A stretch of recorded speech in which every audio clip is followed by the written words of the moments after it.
Dans les annales sombres de l'histoire médiévale, peu de figures sont aussi paradoxales et terrifiantes que Gilles de Retz.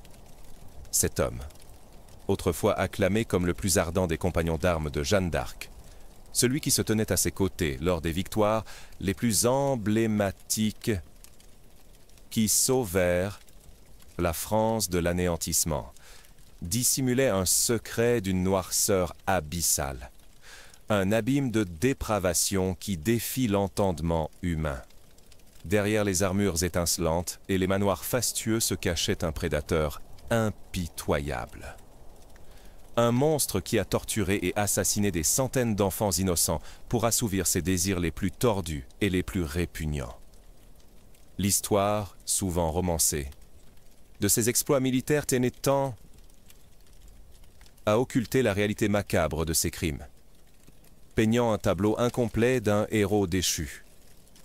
Pourtant, la vérité était bien plus sinistre et plus dérangeante que n'importe quelle légende de trahison ou de folie passagère. Ces méthodes n'étaient pas le fruit d'une violence aveugle, mais le résultat d'un sadisme méthodique, d'une soif de cruauté qui s'est manifestée par des actes d'une indicible perversité. Il fut l'un des premiers tueurs en série documentés de l'histoire. Un seigneur puissant, dont la richesse et l'influence lui permirent d'opérer dans l'ombre pendant des années. Ses victimes disparaissant sans laisser de traces. Leurs familles désespérées sans pouvoir imaginer le cauchemar qui les avait engloutis.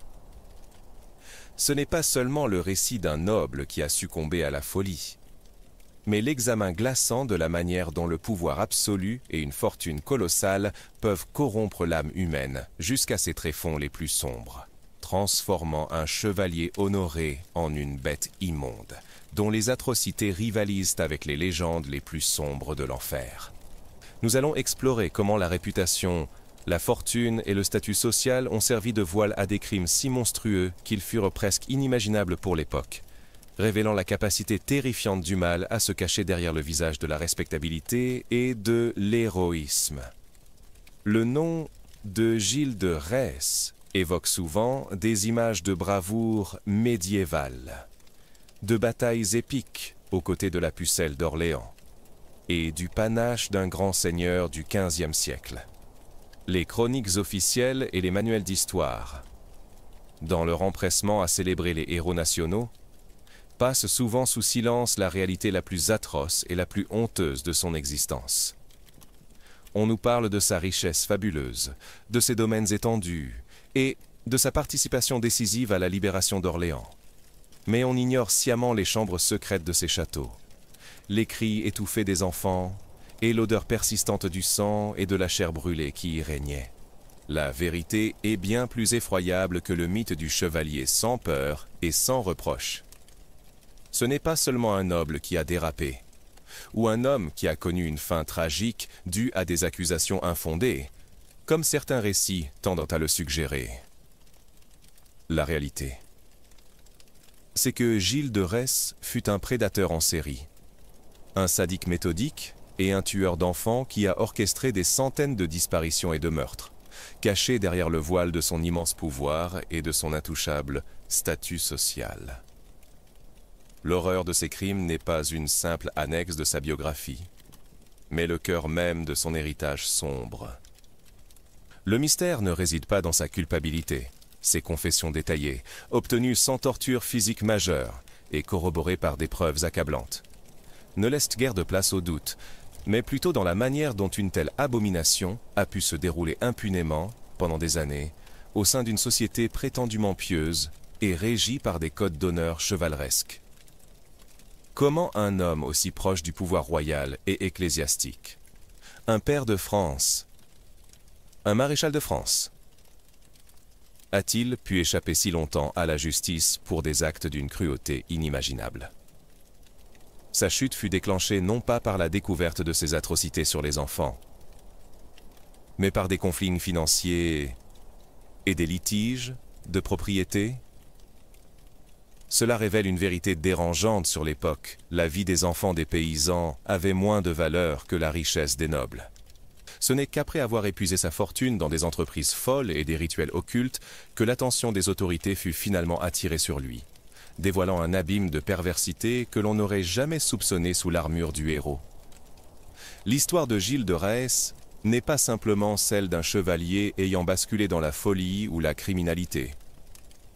C'est un récit glaçant de la manière dont la puissance, la richesse et le statut social peuvent non seulement dissimuler les pires abominations, mais aussi les rendre possibles, en garantissant l'impunité pendant des années.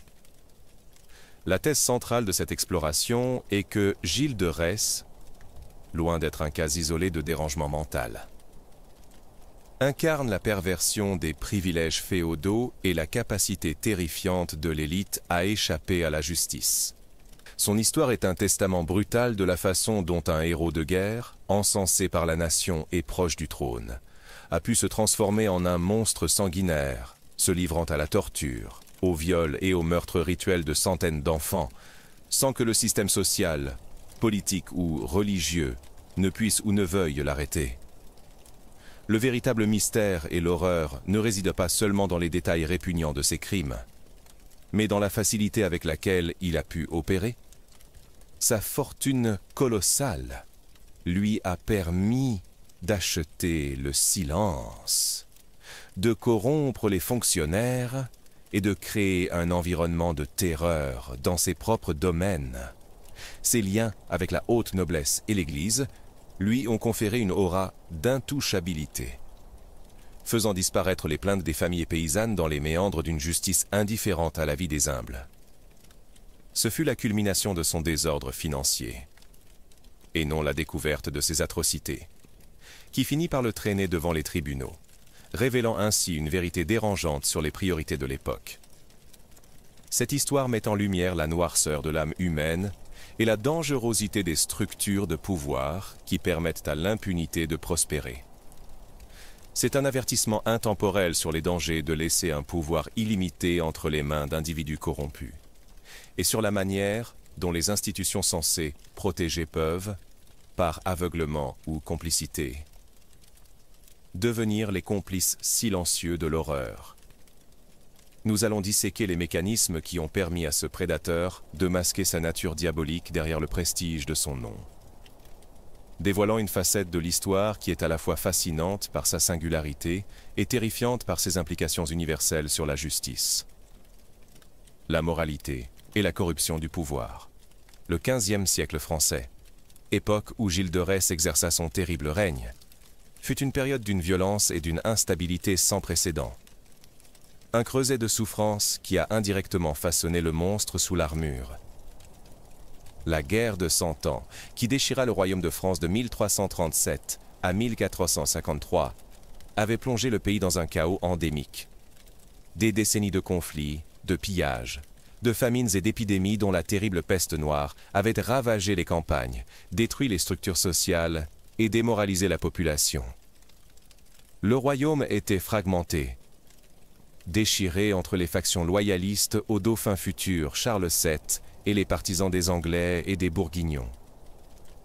Les campagnes étaient infestées de routiers, de soldats démobilisés et de pillards. Et la justice royale était affaiblie, voire inexistante. Dans de nombreuses régions, dans ce climat d'anarchie et de peur, la vie humaine avait peu de valeur, surtout celle des plus humbles. Les enfants, en particulier, étaient vulnérables, souvent livrés à eux-mêmes dans des villages dépeuplés ou sous la coupe de seigneurs locaux dont le pouvoir était quasi absolu. La religion, bien que omniprésente, était teintée de superstition et de fanatisme. Les croyances en des sisicés, en la sorcellerie, en l'alchimie et en des pactes avec le diable étaient monnaie courante. Même parmi la noblesse et le clergé. C'est dans ce contexte de désintégration sociale et morale qu'émergea la figure charismatique de Jeanne d'Arc. Une lueur d'espoir au milieu des ténèbres, qui inspira une ferveur religieuse et patriotique sans précédent. Gilles de Retz, par son alliance avec Jeanne, fut plongé au cœur de cette renaissance spirituelle et militaire. Mais cette même période, marquée par la violence endémique et la dévalorisation de la vie, a pu aussi créer un terreau fertile pour l'émergence d'individus comme lui, capables de commettre des actes d'une cruauté indicible, sans susciter de soupçons immédiats. L'absence d'un État centralisé fort et l'autonomie quasi totale des seigneurs féodaux dans leur domaine créaient des poches d'impunité où les atrocités pouvaient se dérouler à l'abri des regards indiscrets de la justice royale ou ecclésiastique. Le silence des campagnes, le manque de registres civils fiables et la crédulité populaire face à des disparitions massives, souvent attribuées à la guerre ou aux bandits, ont permis à son règne de terreur de prospérer. La période fut également marquée par une soif d'enrichissement rapide et une fascination pour des pratiques ésotériques qui, pour certains, promettaient la fortune. Ce contexte troublé, où les lignes entre le bien et le mal étaient souvent floues.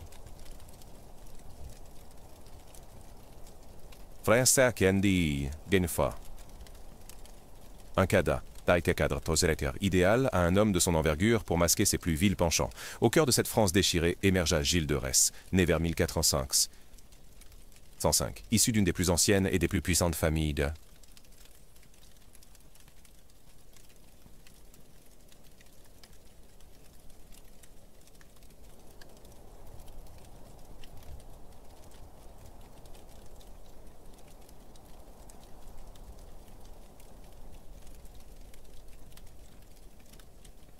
française. Dès sa naissance, il fut doté d'un héritage colossal. Orphelin de père et de mère très jeune. Il fut élevé par son grand-père maternel, Jean de Craon, un homme d'une grande influence, mais aussi connu pour son caractère autoritaire et son goût pour la manipulation. Cet environnement familial, marqué par la puissance mais aussi par des mœurs parfois laxistes et une éducation axée sur les privilèges et la toute-puissance de la lignée, forgea un jeune homme habitué à ce que ses désirs soient assouvis sans contrainte. Gilles de Retz était un jeune homme intelligent, cultivé, passionné par les arts, la musique et le faste. Il était également un chevalier accompli, doté d'une force physique impressionnante et d'un courage indéniable sur les champs de bataille. Son ascension fut fulgurante. À peine sorti de l'adolescence, il se distingua par son zèle à défendre la cause du dauphin Charles. Alors que la France était sur le point de succomber aux Anglais, il fut parmi les premiers et les plus fidèles compagnons de Jeanne d'Arc, se battant à ses côtés lors des batailles décisives qui menèrent au siège d'Orléans et au sacre de Charles VII à Reims. Sa bravoure fut telle qu'il fut nommé maréchal de France à seulement 25 ans. Une distinction exceptionnelle pour un homme de son âge. Sa position, sa fortune et ses faits d'armes firent de lui une figure légendaire. Un héros national vénéré par le peuple et respecté par la cour. Cependant, sous cette façade brillante de piété et de bravoure, se dissimulait une personnalité complexe et tourmentée, dotée d'une immense ambition, mais aussi d'une propension à l'excès et à l'autodestruction. Sa jeunesse fut également marquée par des comportements violents et des querelles familiales, notamment des enlèvements et des actes de brutalité pour s'assurer des héritages. Ses premiers signes de dérèglement, ignorés ou tolérés par son entourage en raison de son rang, étaient les prémices d'une descente aux enfers qui allait bientôt engloutir d'innocentes vies le jeune seigneur, habitué à la démesure et à l'impunité, ne connaissait pas de limite admise à ses désirs, une faiblesse qui allait le précipiter dans l'abîme des horreurs et entacher à jamais le prestige de son nom. Le basculement de Gilles de Retz, du statut de héros national à celui de monstre indicible, trouve ses racines dans une combinaison toxique de facteurs personnels et environnementaux, exacerbé par le pouvoir quasi absolu dont il jouissait. Le premier élément déclencheur fut la fin de la guerre de 100 ans, et, plus spécifiquement, la mise à l'écart de Jeanne d'Arc, la disparition de la pucelle, capturée et finalement brûlée vive, laissa Gilles de Retz sans son guide spirituel et militant. Sans penis, convie le bas. Yacide da des sorciers, des dévotions et de son faste. L'absence de combat majeur le priva de l'exaltation de la guerre, le plongeant dans un ennui profond et une quête de sensations fortes qu'il n'avait plus sur les champs de bataille. C'est à ce moment que sa véritable nature, jusque-là contenue ou sublimée par la violence légale du conflit, commença à se manifester sans entrave. L'héritage familial joua également un rôle prépondérant. Gilles de Retz avait grandi dans un environnement où la puissance féodale était presque sans limite, où la vie des paysans n'avait qu'une valeur relative, et où l'on était habitué à obtenir ce que l'on désirait par la force ou l'intimidation. Son éducation le prépara à une vie d'excès, où la notion de responsabilité était souvent éclipsée par celle de l'impunité liée au rang. L'absence d'une figure paternelle, forte et stable, combinée à l'influence de son grand-père, Jean de Craon, homme impitoyable et manipulateur, ne fit qu'accentuer ses penchants autoritaires et son manque d'empathie. L'isolement de ces immenses domaines, loin des regards indiscrets de la justice royale, encore faible et fragmentée, lui offrit un terrain de jeu idéal pour ses fantaisies les plus sombres. Dans ses châteaux reculés du Maine, de la Touraine et de la Bretagne, il pouvait opérer en toute impunité. Les plaintes des familles paysannes, Etchanita, paysannes, étant systématiquement ignorées ou étouffées. La richesse colossale qu'il avait amassée, héritée de ses ancêtres et des rançons de guerre, lui permit de financer ses extravagances et, plus tard, ses abominations. Il pouvait acheter le silence, corrompre les fonctionnaires locaux et s'entourer d'une cour de serviteurs complaisants, prêts à exécuter ses moindres volontés, aussi macabre fût-elle. Enfin, la fascination de l'époque pour l'occultisme et l'alchimie, perçue comme des voies légitimes vers la connaissance et la richesse, offrit à Gilles de Retz un nouveau prétexte pour ses expériences les plus dépravées. Il se lança dans des rituels censés lui apporter l'or et le savoir.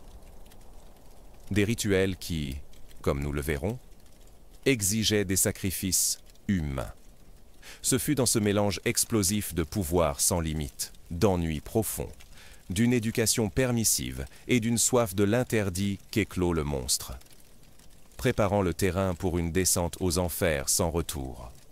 Pendant des années, face à l'immense pouvoir et à la redoutable réputation de Gilles de Retz, il n'y eut en apparence aucune contre-force capable de l'arrêter. Son statut de maréchal de France, son immense fortune et ses connexions avec la couronne le rendaient quasiment intouchable. Cependant, l'étau autour de lui commença à se resserrer, non pas en raison de la découverte de ses crimes monstrueux, mais ironiquement, à cause de sa ruine financière. La première véritable contre-force qui finit par le traîner devant la justice fut la puissance croissante de l'Église, notamment l'évêque de Nantes, Jean de Malestroit, et l'inquisiteur de France, Jean Blouin. Leur motivation initiale n'était pas de venger les enfants disparus, mais de protéger les biens ecclésiastiques et les droits féodaux que Gilles de Retz, dans sa folie dépensière, vendait ou usurpait. Le pillage des terres de l'évêché de Nantes et d'autres propriétés religieuses, ainsi que ses dettes impayées envers des membres du clergé, finirent par attirer l'attention des autorités ecclésiastiques, qui avèrent des moyens d'action que la justice royale peinait encore à exercer pleinement. Le pouvoir de l'Inquisition, doté de compétences spécifiques en matière d'hérésie et de sorcellerie, devint un instrument redoutable. Gilles de Retz, en cherchant l'or par des moyens occultes et en se livrant à des pactes supposés avec le diable, ouvrait une brèche dans laquelle l'Église pouvait s'engouffrer.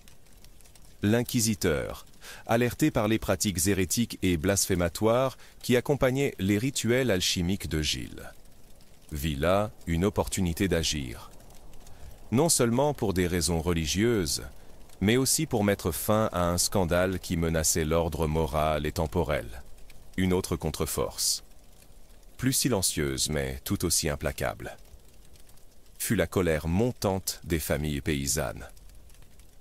Pendant des années, leurs plaintes pour les enfants disparus furent ignorées, étouffées par la peur et la corruption. Mais l'accumulation de ces disparitions, le désespoir grandissant, commença à créer une rumeur persistante. Un murmure de l'horreur qui finit par atteindre les oreilles des autorités locales.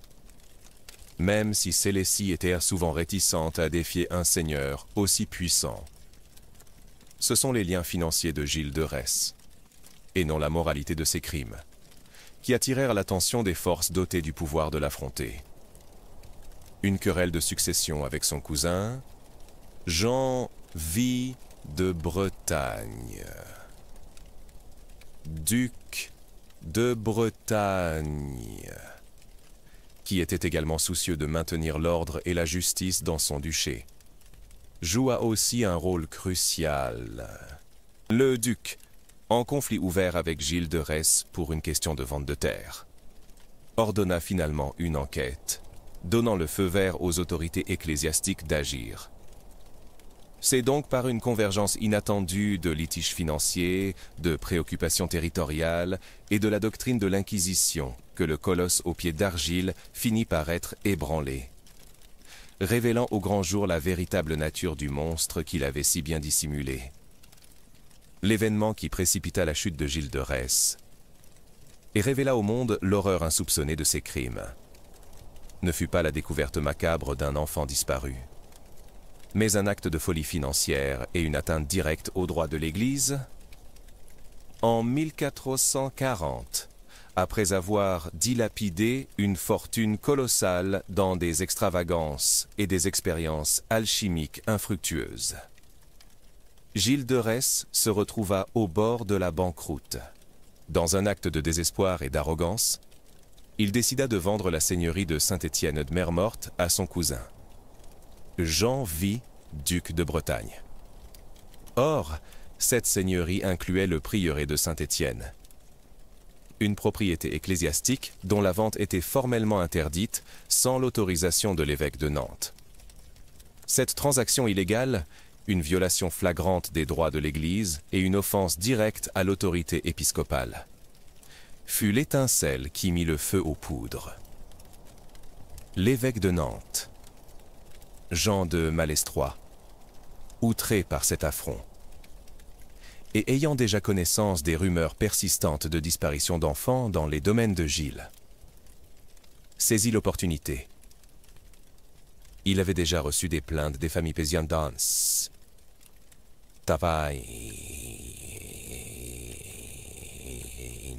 mais celle-ci était restée lettre morte en raison du pouvoir de Gilles. Cependant, l'atteinte à la propriété ecclésiastique fut une faute impardonnable dans un siècle où l'autorité de l'Église était encore immense. L'évêque obtint du duc de Bretagne, Jean V, et du roi Charles VII une autorisation d'enquêter. Le duc, qui avait lui-même des griefs contre Gilles de Retz concernant des questions de succession et d'héritage, et qui était soucieux. Une fois l'enquête lancée et l'excommunication prononcée, l'escalade des événements fut rapide et terrifiante, dévoilant l'ampleur insoupçonnée des abominations commises par Gilles de Retz. Après avoir défié l'Église pendant plusieurs semaines, Gilles fut finalement contraint de se rendre et fut emprisonné dans la Tourneuve, à Nantes. Ce n'était pas une capitulation, mais une illusion de contrôle, pensant encore pouvoir manipuler la situation. Cependant, une fois en prison, le processus de sa chute s'accéléra de manière irréversible. Les interrogatoires commencèrent, menés conjointement par l'évêque de Nantes, l'inquisiteur et des représentants de la justice ducale. Initialement, Gilles de Retz nia en bloc toutes les accusations, s'indignant de l'affront fait à son rang et à sa réputation. Il tenta de minimiser les faits, de discréditer les témoins et de se poser en victime d'un complot financier. Mais les enquêteurs, armés, des témoignages accumulés et déterminés à briser sa résistance, commencèrent à interroger ses serviteurs les plus proches, ceux qui avaient été ses complices. La peur de la torture et la promesse de clémence pour ceux qui coopéreraient firent rapidement leur effet. Jean de Tourette et Henriette, deux de ses principaux domestiques et confidents, furent les premiers à briser le silence. Leurs témoignages furent un torrent d'horreur, révélant des détails si épouvantables et si nombreux qu'ils dépassaient l'entendement. Ils décrivirent avec une précision glaçante les rituels alchimiques et occultes, l'invocation des démons, et surtout les enlèvements systématiques d'enfants, garçons et filles, souvent âgés de moins de 12 ans. Ces enfants, attirés par la promesse de jeux ou de friandises, étaient emmenés dans les châteaux de Gilles, notamment à Machécoul, Tiffauges et Champtossé. Là, ils étaient soumis à des tortures inimaginables, à des viols répétés et à des mutilations, avant d'être finalement assassinés. Leurs corps étaient ensuite brûlés dans les cheminées des châteaux, ou démembrés et jetés dans des fosses ou des rivières, dans une tentative macabre d'effacer les preuves. Leurs aveux étaient telifotweni yintin tsassat, donkey sans ketelintini kinkini. Étant concordant et détaillé qu'il laissait peu de place au doute. La révélation la plus choquante fut le nombre de victimes les serviteurs avouèrent avoir été témoins de l'assassinat de plus de 140 enfants. Un chiffre qui allait choquer l'Europe entière. La pression psychologique sur Gilles de Retz fut immense, confronté aux aveux de ses propres complices, aux détails qu'ils donnèrent de ses crimes, et à la détermination implacable de l'Inquisition. Il commença à flancher. Son arrogance laissa place à la consternation, puis à une angoisse croissante. Alors que la réalité de son empire de l'horreur était mise à nu par ceux qui l'avaient aidé à le construire, il comprit que le jeu était terminé et que son masque de héros était définitivement tombé. La descente aux enfers de Gilles de Retz fut inexorablement précipitée par la trahison, non pas celle d'ennemis lointains, mais celle de ses plus proches et de ses complices. Ceux-là même qui avaient été les témoins silencieux et souvent actifs de ces abominations. Ce fut un isolement calculé, fruit de la peur et de la détermination des autorités à briser son cercle. Une fois enfermé à Nantes, le tribunal, conscient de la puissance et de l'arrogance du maréchal, comprit que la clé de sa confession résidait dans les témoignages de ses domestiques, ses confidents macabres. La promesse de clémence pour ceux qui coopéreraient, combinée à la menace de la torture et de la damnation éternelle, fut l'instrument qui brisa leur loyauté. Jean de Tourette et Henriette, deux des principaux familiers de Gilles, furent les premiers à céder. Leur décision de parler ne fut pas un acte de conscience tardive, mais une tentative désespérée de sauver leur propre peau. Ils révélèrent des détails horribles sur les disparitions d'enfants, les tortures infligées, les viols et les meurtres, décrivant avec une précision glaçante les rituels pervers qui se déroulaient dans les châteaux du Seigneur. Ces révélations ne furent que le début. D'autres serviteurs, des prêtres complices de ces rituels occultes, et même des parents éloignés, sentant le vent tourner, commencèrent à se désolidariser de Gilles de Retz. Les témoignages s'accumulèrent, corroborant les récits des premiers repentis, et peignant un tableau d'une horreur inimaginable. La trahison de ses confidents fut un coup dévastateur pour Gilles de Retz. Lui qui avait régné par la peur et la corruption, pensant ses secrets inviolables, se retrouva soudainement nu, ses atrocités mises à jour par ceux qui partageaient son quotidien. La solitude de sa cellule de prison, loin du faste de ses manoirs, fut accentuée par le silence radio de ceux qui l'avaient autrefois courtisé. La noblesse, effrayé par le scandale qui éclaboussait l'un des siens. Et craignant d'être associé à de telles infamies, se détourna. Ses pairs, qui avaient jadis combattu à ses côtés ou bénéficié de sa générosité, cessèrent toute communication, le laissant seul face à son destin. La cour du roi Charles VII. Yassasjor Irijash, à qui il avait rendu de si éminents services, resta muette, désireuse de voir l'affaire étouffée sans entacher la réputation des grands du royaume.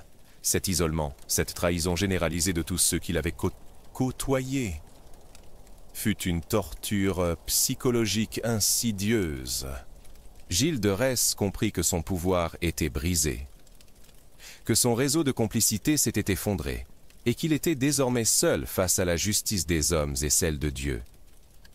Le maréchal de France, jadis l'homme le plus puissant de son pays après le roi, se retrouvait totalement démuni, dépouillé de son honneur, de sa fortune et de ses illusions d'impunité, préparant le terrain à sa propre confession, face à l'avalanche de preuves et aux aveux de ses complices. Gilles de Retz, acculé, tenta des mesures désespérées pour échapper à l'étau de la justice, révélant une arrogance et un déni qui défiaient toute logique. Initialement, il adopta une stratégie de défi absolu, niant farouchement toutes les accusations d'hérésie, de sorcellerie et, surtout, de meurtre d'enfants. Il se retrancha derrière son statut de pair de France et de maréchal, invoquant les privilèges de son rang pour tenter de discréditer la cour ecclésiastique et la justice ducale. Il déclara que ses juges n'avaient aucune juridiction sur lui, tentant de se poser en victime d'un complot ourdi par ses ennemis financiers et les jaloux de sa gloire. Cette manœuvre, aussi audacieuse fut-elle, échoua lamentablement face à la détermination conjointe de l'Église et du duc de Bretagne. Sa première tentative désespérée fut de se rétracter de ses premières admissions, après avoir vacillé sous la pression des interrogatoires et les témoignages de ses domestiques. Il tenta de revenir sur ses aveux, affirmant qu'ils avaient été extorqués sous la contrainte, même s'il ne fut pas soumis à la torture physique à ce stade de l'enquête. Il espérait semer le doute dans l'esprit de ses juges et des observateurs, cherchant à restaurer une once de crédibilité à son personnage public. Cette tactique fut vaine, car les détails fournis par ses complices étaient trop précis et trop nombreux pour être réfutés par une simple dénégation. Une autre mesure désespérée fut son appel à l'autorité royale. Gilles de Retz tenta d'interjeter appel directement au pape et au roi Charles VII, espérant qu'ils interviendraient pour le soustraire à la justice de Nantes. Il envoya des messagers, tenta de faire jouer ses dernières connexions, et espéra que la gratitude du roi pour ses services passés durant la guerre de 100 ans lui accorderait une protection divine et royale. Cependant, Charles VII, soucieux de ne pas s'immiscer dans une affaire aussi sordide qui impliquait l'Église et les affaires de son vassal, le duc de Bretagne, resta silencieux. La couronne avait déjà beaucoup à faire avec la reconstruction du royaume et ne souhaitait pas être associée à un scandale de cette ampleur. Le pape, quant à lui, laissa l'Inquisition faire son travail. Le maréchal de France, autrefois si influent, se retrouva sans recours, ses appels ignorés, sa puissance évaporée. C'est à ce moment que, toutes ses tentatives d'évasion ayant échoué, et face à l'imminence de la torture, il adopta la mesure désespérée de la confession. Voyant l'inutilité de sa résistance, et sous le poids de la culpabilité et de la peur de la damnation éternelle, il finit par s'effondrer, révélant l'ampleur inimaginable de ses crimes et se livrant à une confession qui allait choquer l'Europe. Le point de non-retour pour Gilles de Retz ne fut pas un événement unique, mais une conjonction inéluctable de facteurs qui scellèrent son destin, la convergence des justices ecclésiastiques et séculières, et l'accumulation irréfutable des témoignages. Lorsque l'évêque de Nantes, l'inquisiteur et la cour ducale décidèrent décider néancessa, décidèrent terca, d'unir leurs forces pour le juger. Tout échappatoire lui fut fermé. Le tribunal ecclésiastique, sous la direction de Jean de Malestroit et de Jean Blouin, était d'une détermination implacable. Les accusations d'hérésie et de sorcellerie, liées à ces rituels occultes pour obtenir l'or, étaient prises très au sérieux à l'époque et ne souffraient aucune échappatoire. Les détails de ces pratiques, impliquant des invocations démoniaques et des pactes supposés avec le diable, rendaient en la position de Gilles intenable face à l'Église.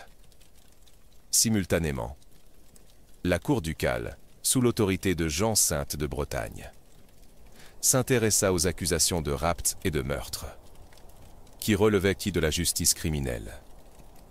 Le duc, dont les intérêts financiers étaient directement menacés par les agissements de Gilles de Retz, n'avait aucune intention de le protéger. La convergence de ces deux justices, chacune avec ses propres moyens d'enquête et de coercition, créa une pression insurmontable. Le second et plus puissant point de non-retour fut l'avalanche de confessions de ses complices. Les aveux détaillés de Jean de Tourette et Henriette, suivis par ceux d'autres serviteurs et complices, furent accablants. Leurs récits concordant des enlèvements, des tortures, des viols et des assassinats d'enfants, avec des précisions sur les lieux, les dates et les méthodes, ne laissèrent plus aucune place au doute sur la culpabilité de Gilles de Retz, confronté à ces témoignages, qui provenaient de son cercle le plus intime, et sachant qu'ils étaient obtenus sous la menace de la torture et de la damnation. Gilles de Retz comprit que son règne d'impunité était terminé. Il ne pouvait plus nier l'évidence. Ses tentatives de fuir, d'intimider ou de faire appel avaient échoué, et ses soutiens l'avaient abandonné. C'est à ce moment précis, lorsqu'il fut confronté à la preuve irréfutable et que toutes ses voies de recours furent épuisées, que Gilles de Retz, par un acte qui mêlait remords, désespoir et peut-être une forme de libération, choisit de confesser ses crimes. Cette confession, obtenue sans torture physique mais sous une pression psychologique immense, fut le véritable point de non-retour, scellant son destin de criminel et de damné, et ouvrant la voie à sa condamnation. Une fois la confession obtenue, la préparation pour la fin de Gilles de Retz fut un processus méticuleux, orchestré pour maximiser l'impact public de sa condamnation et de son exécution. Le tribunal, ayant obtenu ce qu'il cherchait, la reconnaissance de sa culpabilité par le criminel lui-même, se concentra sur la légitimation de la sentence aux yeux du peuple et de la noblesse. Les jours qui précédèrent à son exécution furent marqués par des rituels religieux. Après sa confession, Gilles de Retz exprima un profond repentir pour ses péchés, affirmant vouloir racheter son âme avant la mort. Il se soumit au sacrement de l'Église, communia, et reçut l'extrême onction. Ce repentir affiché, aussi sincère fut-il, servait également un but politique. Il montrait que même le plus grand des pécheurs pouvait trouver le pardon en reconnaissant l'autorité divine et en acceptant sa punition. Cela renforçait le pouvoir de l'Église et la légitimité du jugement. Pour la foule, c'était la preuve que le monstre était finalement tombé et qu'il reconnaissait ses fautes. En prison, Gilles de Retz fut autorisé à écrire son testament, un document où il disposa de ses dernières possatubistastan.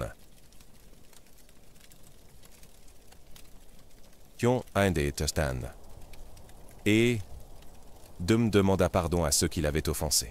Il demanda également que les corps de ses victimes, s'ils étaient retrouvés, reçoivent une sépulture chrétienne, un geste qui, paradoxalement, soulignait l'ampleur de ses crimes tout en tentant de racheter sa moralité perdue. Ce testament, bien que privé, fut plus tard rendu public, contribuant à consolider l'image du pécheur repenti. Le 26 octobre 1440, la sentence fut prononcée. Gilles de Retz était condamné à être pendu et brûlé. Cette double peine était réservée aux crimes les plus abominables, combinant l'infamie de la potence et la damnation du feu.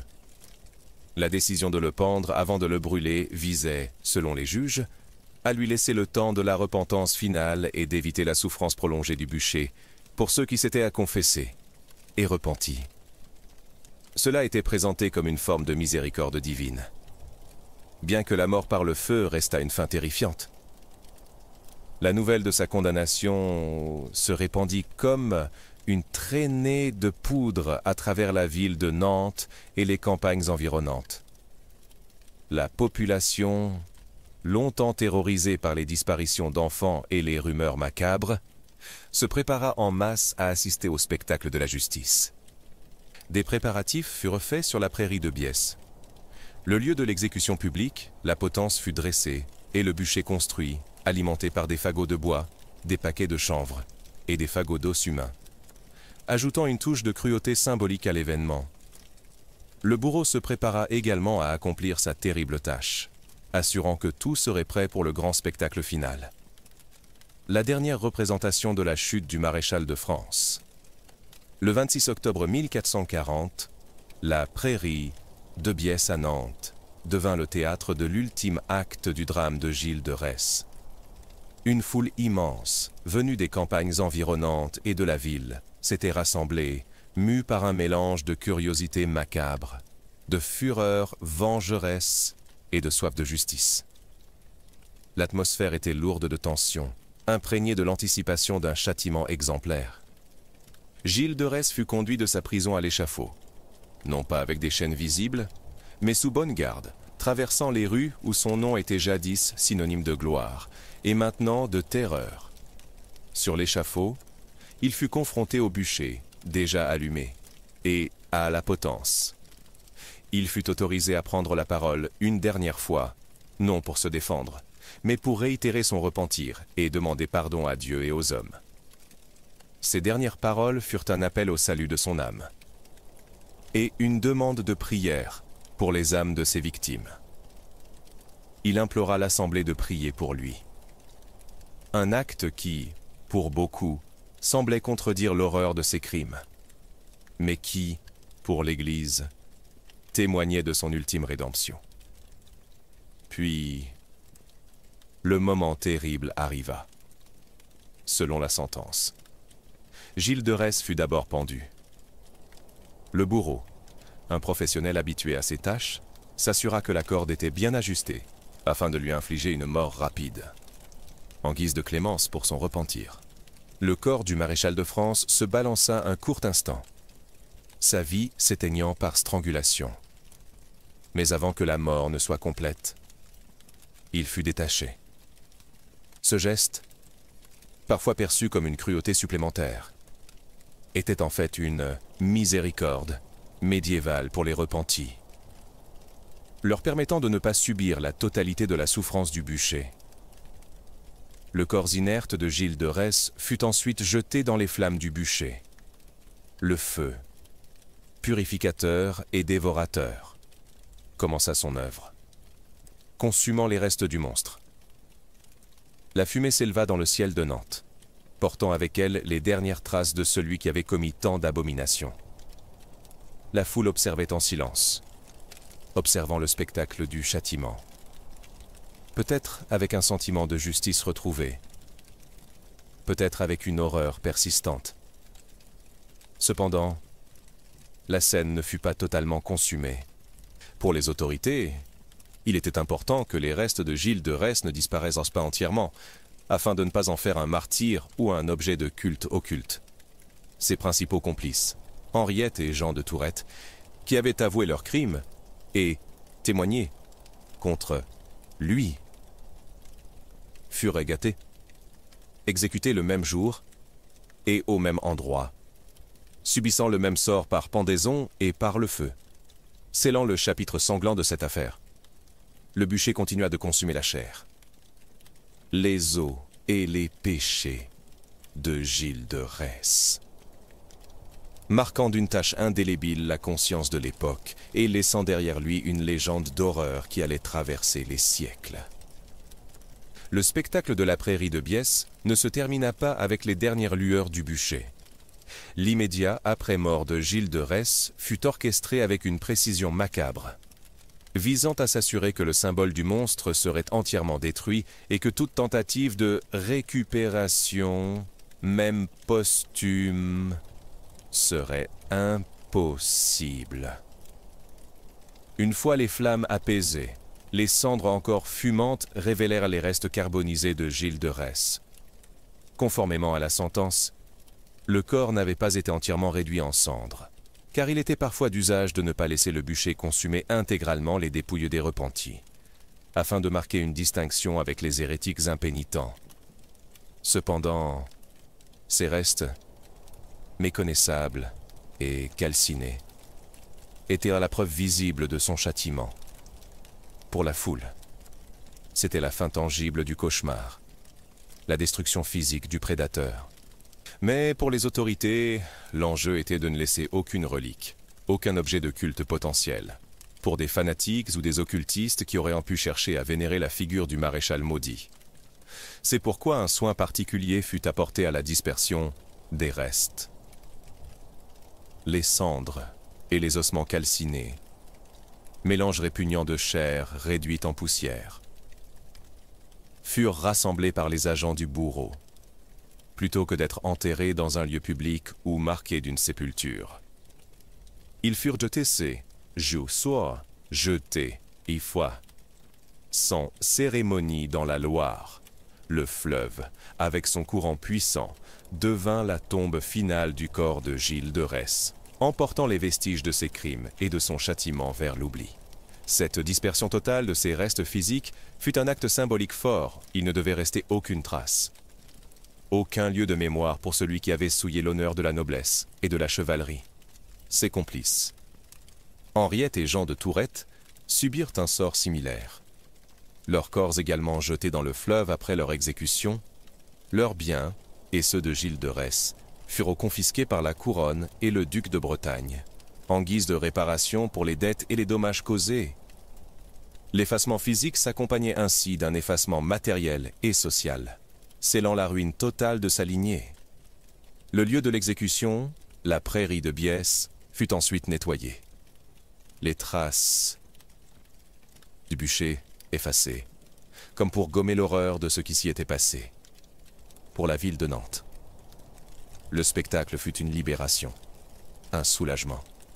Les familles des victimes, longtemps paralysées par la peur et le silence, purent enfin entrevoir une forme de justice, même si la perte de leurs enfants était irréparable. Cependant, malgré tous ces efforts pour effacer le monstre, l'horreur de ses crimes et la manière de sa fin s'ancrèrent profondément dans l'imaginaire populaire, engendrant des rumeurs et des légendes qui allaient transcender les siècles, bien au-delà de la volonté des autorités de l'époque. L'exécution de Gilles de Retz et la révélation de l'ampleur de ses crimes eurent des conséquences politiques immédiates et significatives, bien au-delà de la simple punition d'un criminel. Sur le plan interne, la chute du maréchal de France fut une victoire majeure pour l'autorité judiciaire et morale de l'Église et du duc de Bretagne. L'évêque de Nantes, Jean de Malestroit, et l'inquisiteur Jean Blouin virent leur pouvoir et leur prestige renforcés, ayant démontré leur capacité à faire plier même un des plus grands seigneurs du royaume. Cela servit de rappel brutal que nul n'était au-dessus des lois divines et, dans une certaine mesure, temporelle. Même les plus puissants nobles. Le duc de Bretagne, Jean Vie, consolida également son autorité sur son duché. En mettant fin au règne de terreur de Gilles de Retz et en confisquant ses vastes domaines, il élimina un vassal à la fois imprévisible et dangereusement autonome. Cela permit une plus grande centralisation du pouvoir ducal et une réaffirmation de la justice du duc, renforçant la stabilité et l'ordre dans la région après des années de chaos. Pour le roi Charles VII, l'affaire fut délicate. Bien qu'il ait initialement donné son accord pour l'enquête, il garda une certaine distance avec les procédures. Soucieux de ne pas entacher la réputation de la couronne en étant trop directement associé à un scandale aussi sordide, impliquant un de ses maréchaux, l'exécution de Gilles de Retz, un héros de la guerre de Cent Ans et un compagnon de Jeanne d'Arc, était une tache sur le passé glorieux de la royauté restaurée. Le roi se préoccupa de la perception de l'événement, s'assurant que la justice soit perçue comme impartiale et nécessaire, mais sans pour autant glorifier le criminel. La condamnation de Gilles de Retz envoya un message clair à la noblesse française, les privilèges féodaux.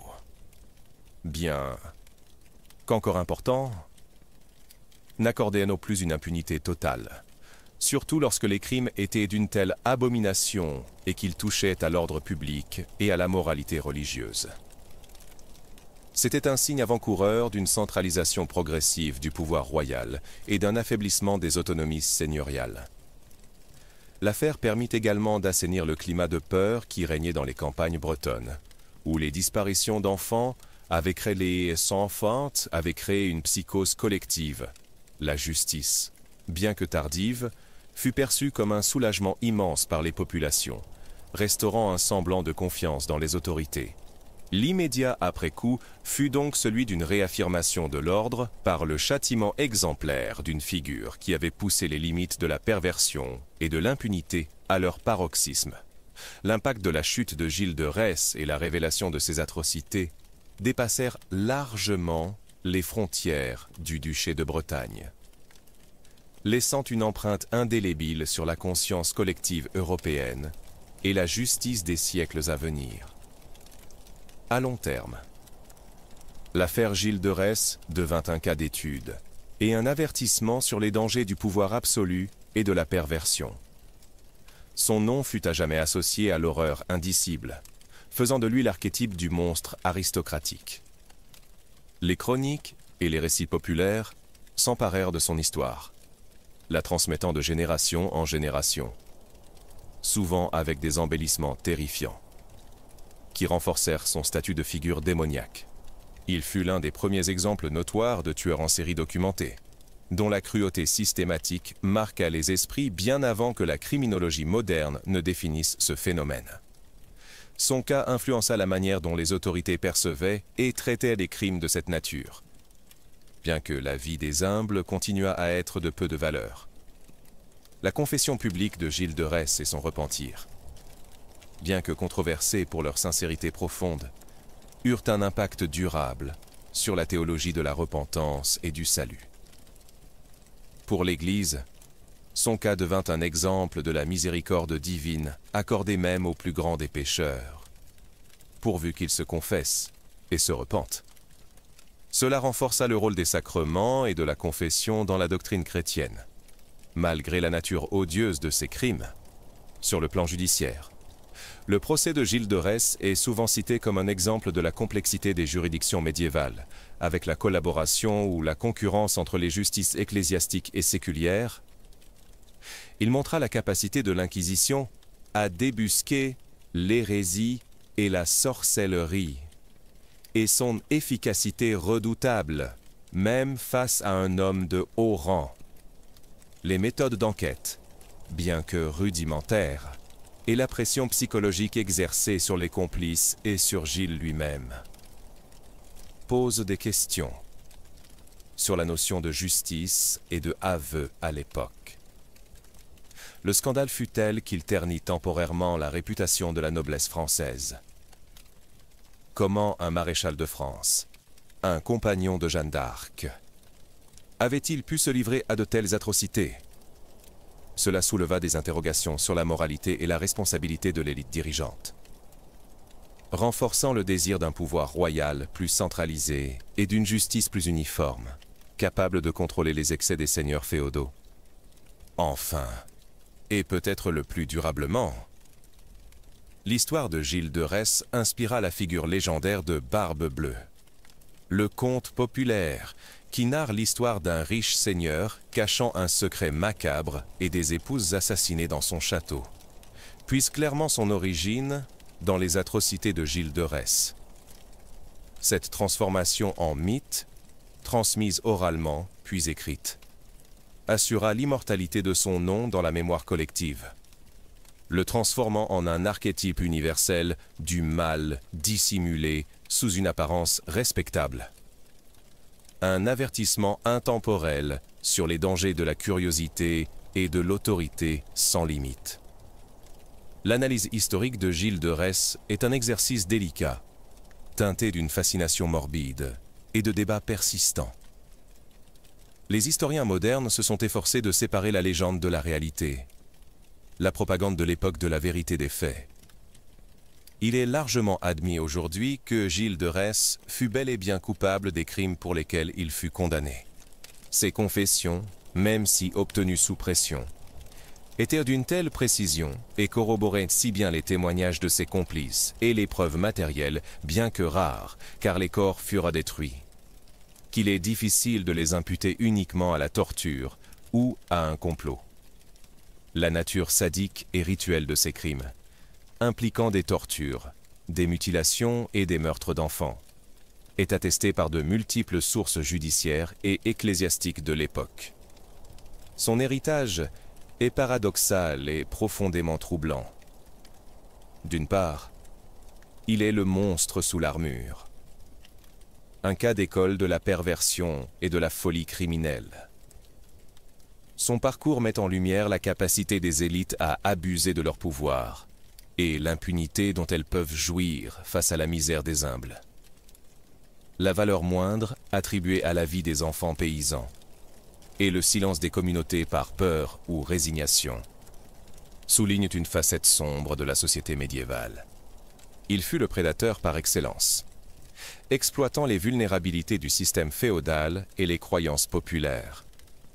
D'autre part, son cas a suscité des analyses psychologiques rétrospectives, tentant de comprendre les motivations d'un homme qui, ayant tout, bascula dans l'abjection.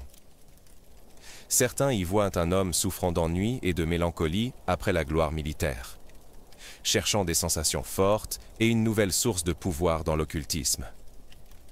D'autres évoquent des traumatismes infantiles ou des désordres de la personnalité.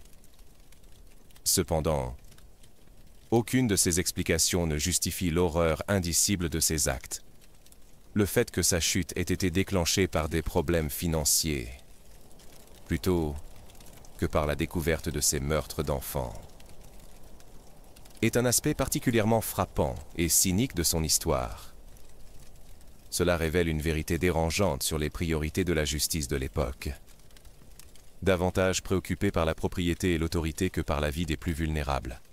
Son procès fut à la fois une affaire d'hérésie pour ses pratiques occultes et une affaire criminelle pour les meurtres, illustrant la complexité des juridictions médiévales.